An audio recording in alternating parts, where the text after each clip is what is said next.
The first one comes from the owner of a marketing and sales consulting company. How do you determine whether to take on a client that is in a completely different facet of business? That's a hard decision to make because you don't want to turn someone down. It's revenue, it's potentially other clients, and yet if you're not doing it already, it might take too much of your time. What do you do? I think the key is using your distinctive competencies. Let's not go out and do something we've never done before and increase the risk of failure. But I know I have clients. Let's, for instance, when I started my company, all of a sudden it became apparent to me that architects really were important in me training their firms.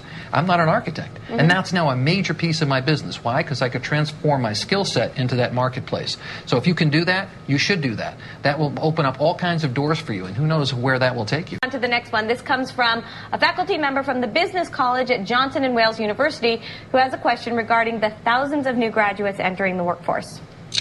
What are we doing to prepare as organizations? Because they want everything, and they want it today, and they want it quick and fast, flexibility, technology, diversity in their work. What are we going to do?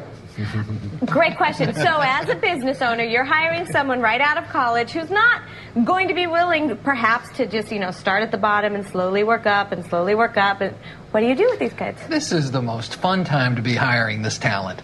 I think I do a lot of work with companies. Next week I'll be on a board in Dallas where we're going to have 100 CEOs talking just about this issue.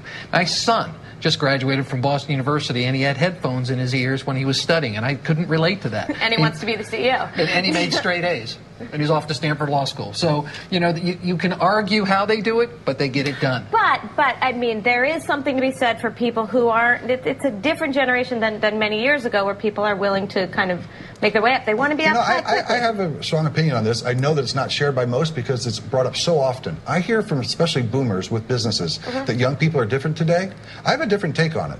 My take is that people that are boomers, let's say they're 55, don't remember what it's like to be 25. And so it's got more to do with that. I don't think the world has changed all as much perhaps as she thinks it has.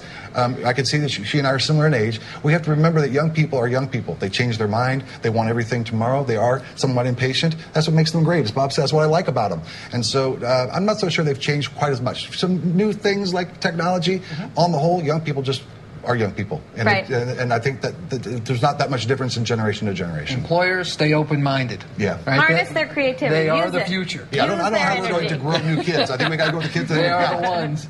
Okay, let's move on to our emails. This first one comes from Ronald Kalin, who says, I'm trying to manufacture my product domestically, but it's going to be a hardship in terms of expense. Do you think people will pay more for products manufactured in the U.S.? So could I justify raising prices? Very special. I think this is a niche play. Clearly a niche play. I work with a client that remanufactures PC, and he bills himself as green.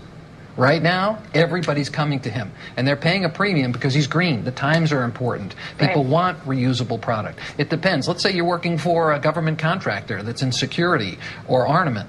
We're going to make sure that we buy domestic on those. So it really depends on what niche you're in. Right. Next one comes from Jennifer Haben, who wants to know, I'm in the process of negotiating a lease with my landlord and wondering if it makes sense to pay more and have a shorter lease so that I have the flexibility to move, or pay less and have a longer lease. What do you guys think? Bob, go ahead.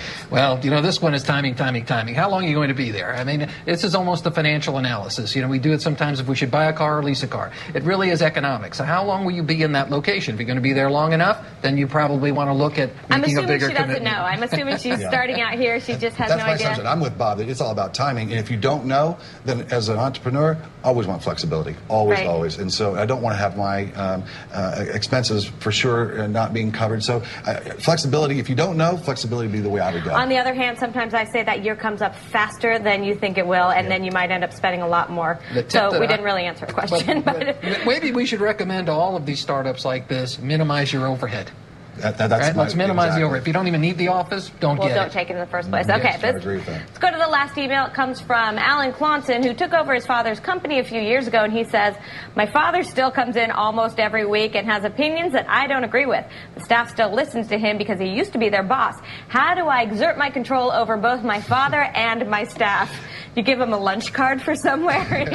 Get him a golf membership somewhere? To be happy here. I think it's fear-based. You got mom and dad that created the company. Dad wants to make sure that it continues on in good stead, better than actually he could do it. Or maybe he's bored. Maybe he's bored, but let's face it, he's going to stay in control for a while until the son or daughter demonstrates their capability. So what I recommend is take on small projects, have dad agree that those are the outcomes, I'll achieve those outcomes, and then I'll take on more. I would definitely recommend that there be a third party to make those assertions. In other words, Right. Somebody else has to be the arbiter that says this is good, this is bad. All right, Steve, Bob, thank you so much for answering all those questions.